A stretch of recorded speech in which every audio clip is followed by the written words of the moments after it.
If you ask most of Jews what they know about Jewish history, they will probably tell you some of the following. We were slaves in the land of Egypt.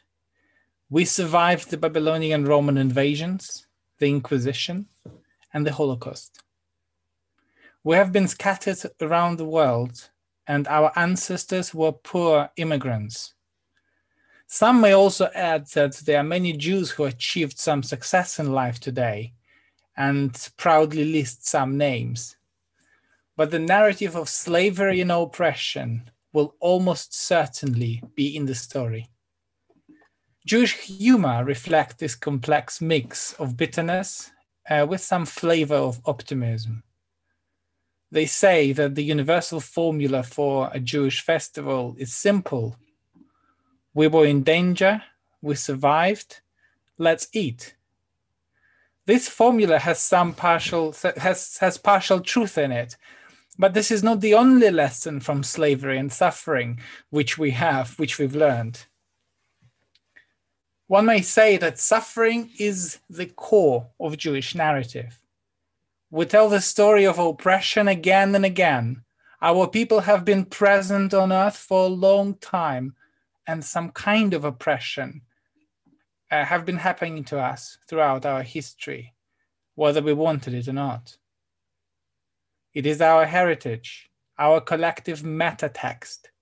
We have it at the back of our minds, whatever happens in the world, whether it is a political crisis, whether it is the world's sickness or war. Remember that you were slaves in the land of Egypt is one of the most frequently repeated phrases in Tanakh, the Hebrew Bible. This quote became an inspiration for many biblical concepts. Most of them are directly connected to what we would call today social action and social justice. 9 years ago, Rabbi Jill Jacobs wrote a book, Where Justice Dwells. In it, she makes the case for how Jewishly rooted social justice work could become a compelling model for Jews in the future. We can see that many Jews today feel particularly connected to social justice work and want to help change the world. As an executive director of Rabbis for Human Rights in North America, Rabbi Jacobs is uniquely positioned to write this book, as she knows about campaigning and social justice not just from theoretical perspective, but from her own experience. In the introduction of this book, there are few questions. Which is more Jewish, wearing a kippah or clothing the naked? Which is more urgent, feeding matzah to our children on Pesach or feeding the starving children? Which is more religious act, welcoming with joy the Sabbath queen or welcoming with love the refugee fleeing persecution? Praying with fervor, with kavanah on Shabbat, or expressing our indignation in the face of injustice? I think most of us will choose the latter universal values of feeding the hungry, clothing the naked, and welcoming refugees over particularistic commandments of Judaism. Of course, these questions, especially when asked this way, is just a provocative rhetorical tool. And most of the time, we are not in a position where we must choose whether to welcome Shabbat or a refugee. Nevertheless, it is important to be reminded that social justice is no less rooted in the Jewish tradition than prayer or any other Jewish ceremonial duty. There are many ways to be Jewish and express your tradition. Some people pray with their actions. One might think that a people that has experienced both suffering and liberation will surely dedicate itself to fighting against the suffering of others. But Rabbi Jacobs notes that the world does not always work like that. She writes, the experience of oppression can trigger different responses. For example, that of playground bullies who suffer abuse at home and then take out their anger on anyone smaller than themselves.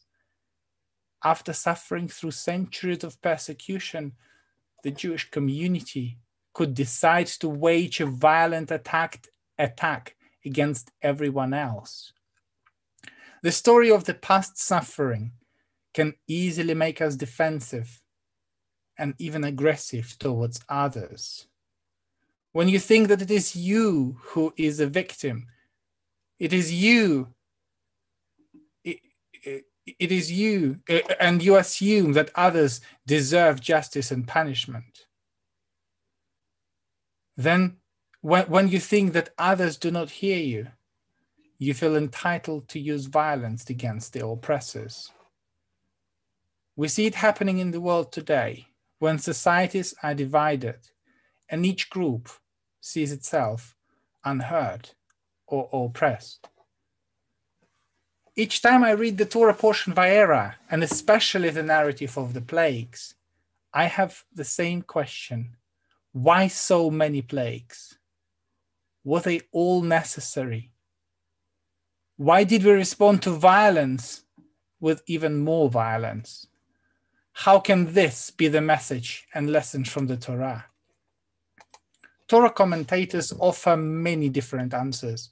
Some say that the main purpose of plagues was educational, so that the Jews could see the power of God. Some say that it happened to demonstrate powerlessness of Egyptian gods, and each plague was directed at a particular ancient deity, and so to devalue it. And of course, there are many who say that it is an expression of justice to the oppressor for what they've done. Whatever approach we take, it is hard to explain and justify violence and suffering, whether ours or the suffering of others. If we try to explain who is right and justify violence, we will have endless debate. There is a famous midrash, a Talmudic legend, on seeing the Egyptians die during the plagues and then later during the drowning in the sea. The angels were about to break into a joyful song when God silenced them, saying, "How dare you sing for joy when my creatures are dying?" The Jewish tradition forbids oppressing the oppressor, oppressing Egyptians, let alone orphans, widows, foreigners, or other people in a vulnerable position. It is not the task of the oppressed to free themselves, but it is the responsibility of the privileged to make sure that there is no oppression around you. The most common commandment in the Torah is not to oppress strangers and the most vulnerable in our society, because you were strangers in the land of Egypt. You were vulnerable and they took advantage of you.